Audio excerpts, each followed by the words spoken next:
పండ్యూలం Telugu డబ్బుడు movie review 2023లో వచ్చిన Malayalam fantasy time travel movie ఇప్పుడు YouTube విన్లో తెలుగులో కూడా స్ట్రీమ్ అవుతుంది.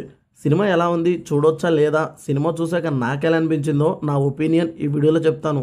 సినిమా విషయానికి వస్తే ఒక మంచి స్టోరీని డీటెయిల్గా అందరికి అర్థం అవ్వకుండా కన్ఫ్యూజింగ్గా చిరాకు వచ్చేలా తీశారనిపించింది. ఒక విధంగా లో బడ్జెట్ ఇన్సెప్షన్ మూవీని మలయాళం వాళ్ళు తీస్తే ఎలా ఉంటుందో అలా ఉంటుంది ఈ సినిమా. ప్లస్ పాయింట్స్ విషయానికి వస్తే సినిమాలో తీసుకున్న పాయింట్ కంప్లీట్గా యూనిక్గా అనిపిస్తుంది. ఈ స్టోరీతో సాలిడ్ టైం ట్రావెల్ ఫిల్మ్ తీస్తే అదిరిపోయిద్ది అన్న ఫీల్ వస్తుంది. యాక్టర్స్ యాక్టింగ్ బాగున్నాయి, సినిమాటోగ్రఫీ కూడా చాలా బాగుంది. సినిమాని ఫ్యామిలీతో హ్యాపీగా చూసేయచ్చు. ఇవే సినిమాలో నాకు ప్లస్ అనిపించినవి. ఇక మైనస్ పాయింట్స్ విషయానికి వస్తే తీసుకున్న యూనిక్ స్టోరీని కంప్లీట్గా వేస్ట్ చేశారు. అసలు స్టోరీని ఎంత ఫాలో అయినా అర్థం పర్థం లేకుండా చిరాకు తెప్పిస్తుంది.